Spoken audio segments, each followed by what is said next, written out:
On the shores of the Atlantic, where the water never stops moving, lies in a place where time itself feels suspended. Badagry. A town that once stood at the crossroads of freedom and captivity, hope and despair. I know these stories well, not as a visitor, but someone who grew up here from the childhood. I've walked these streets, listening to the elders, and felt the heartbeat of this place. My name is Alabi, and this is not just a documentary, it's the story of my home, told through my eyes, my memories, and my lens.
Welcome to Badagry!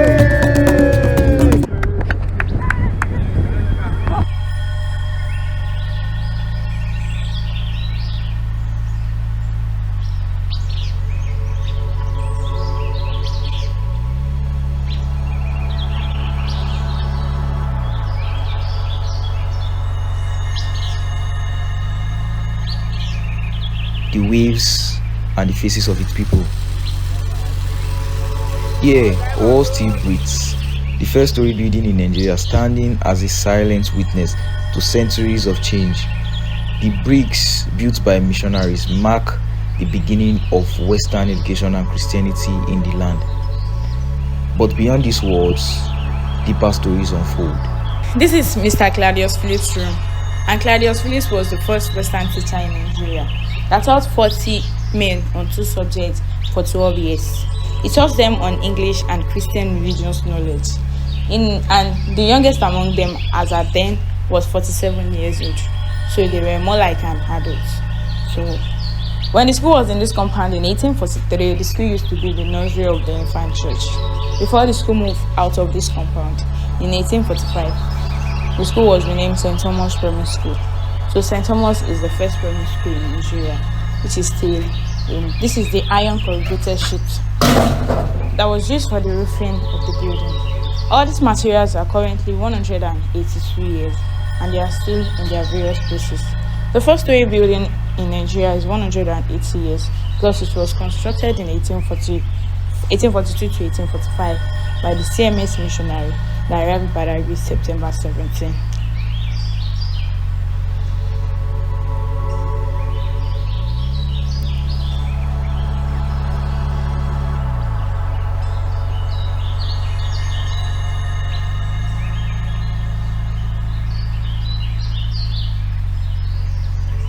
The map of this compound in 1843, when the building and other structures were still constructed with woods in 1843. This is the street you pass. This is the river, here where they have their rice garden and other plantation. The first story building at the center of this compound, the schoolmaster's house, the boarding house, the church, the interpreter's house, the carpentry workshop, the kitchen, the well. So those are the things that used to be in this compound in 1843, but the whole collapsed. It was only the first story building, which is the first mission house, that was reconstructed in 1845. This is Bishop Samuel Ajayi Crowther's room, and Ajayi Crowther was the first African bishop that translated the English Bible to Yoruba in 1845. He was part of the missionary that arrived Badagry on the Yoruba mission in 1842, September 17. He was a slave from his hometown at the age of 17. So he was part of the people, but he got the favor from the face of the Lord because Crowther brought Ajayi used him as his own personal slave, sent him to school. He went to Furabi College in Sierra Leone. He was the first student to enroll in the school. The school was established in February 1827, and later Crowell he gets baptized. So that was when he joined the missionary. So when they were coming to Badagry, he was with them. He translated the Bible to Yoruba in 1843 to 1845, and this is the first printed Yoruba Bible in the world, translated by Bishop Samuel Ajayi Crowther in 1845. The Bible is 180 years, and this is the first English Bible in Nigeria, brought by Reverend Henry Townsend in 1842. The Bible is 152 years. This is the last room where we have the first-story building in 1845 when it was first completed. The church that used to be in this compound in 1843, the last surviving furniture of this building, which is 146 years, and the early missionary. His cemetery is still in Badagry and is owned by the missionary. It was the first cemetery in Badagry. So in this room, we are standing on a wool of 182 years. So the wools are from 1842. Okay, this is the first safe in Badagry in Nigeria at large. Yeah, who love this one?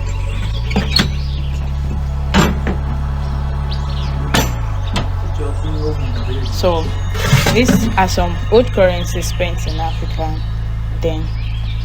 So we have cowrie, manila, and some coins.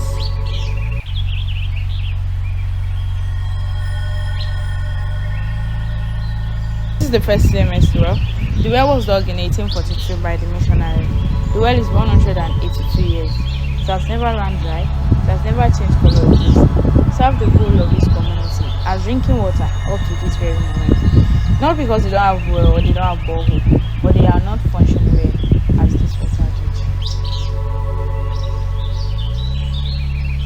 judge. From this shore, countless men, women, and children took their final steps on African soil, the point of no return. A name heavy with silence, a path where songs of sorrow once echoed and only the ocean carried their voices away. You're welcome to the Gberefu Island. But during the period of slavery, it was not called the Gberefu Island. It was called the Journey to Unknown Destination. And here we are. This is where they assembled the slaves.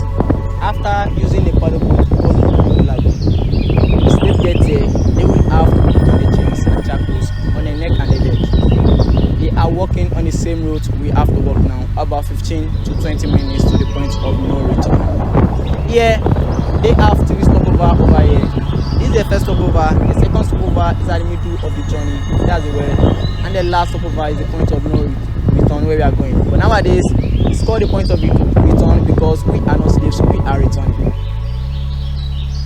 Even today, standing here, the air feels heavier. It's not just a sight, it's a memory carved into the head. Now this is the well. The well is called the slave spirit attenuation well. Attenuation means to weaken or to lost. At this spot, when the slave gets here, they will have to put up their chains and shackles on the neck and the leg, and they force them drink from this well. After drinking it, the slaves will be less aggressive. They lose their memory for over 3 to 4 months. They put something called African concussion and some incantation, some African voodoo, that make them less aggressive. Before doing something like this, the slaves revolt with their masters at the point of no return where we are going.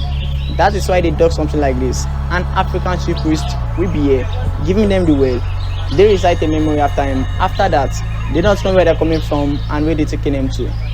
And because of this well, Nigeria could supply 24% slave taken out of Africa. Angola 24%, Ghana 16, Senegambia 16. Nigeria and Angola supply more in slavery in Africa, but the white people prefer to buy more slaves in Nigeria than other countries. After a year, where are they going? Their journey still continues to unknown destination.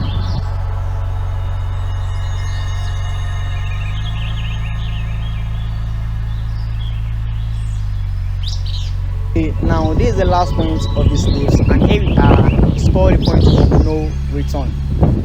Any slave that came here is no more going back to the mainland again. That is why they call it the point of no return. And this the pillar you are seeing standing. This pillar is called the ark of departure. Departure where the slaves are coming from and where they're taking them to. When the slaves passed through the ark, they have crossed the point of no return. The Atlantic ship will be in the middle of the ice sea. In the ship, they have the lower decking and the upper decking. They may load over it on the slaves at the lower decking, while the upper decking, the master and the side sail. On their way before getting to the final destination, it took them over 4 months on the ice sea. The captain of the ship discovered the ship is on fire. They have to drop some or kill some of them on the lighter of the ship before getting to the final destination.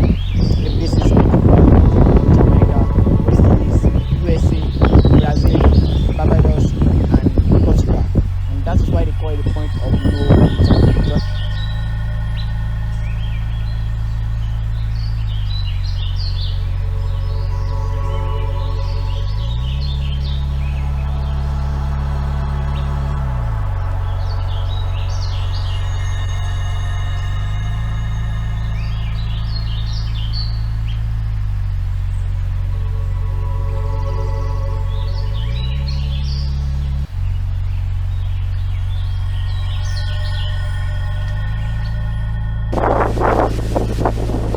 You're welcome.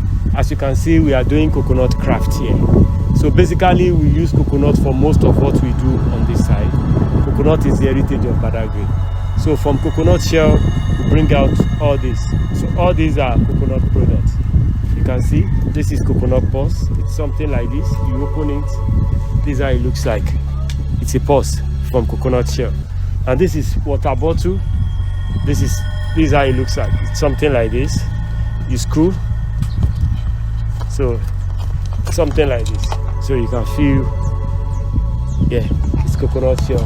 And we have some other things here that they are made from coconut. We have necklaces, we have wristband made out of coconut.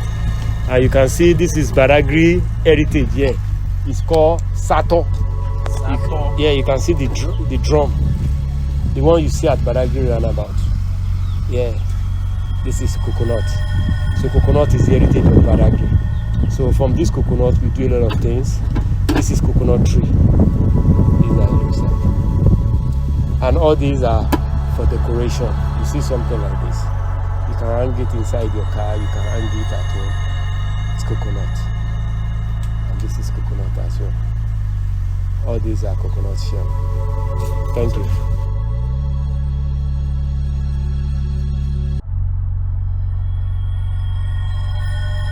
But Badagry is not only its past. The same ocean that carried sorrow now carries life, joy, and resilience.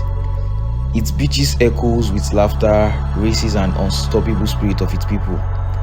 A reminder that this town is alive, thriving, and refusing to be defined only by pain.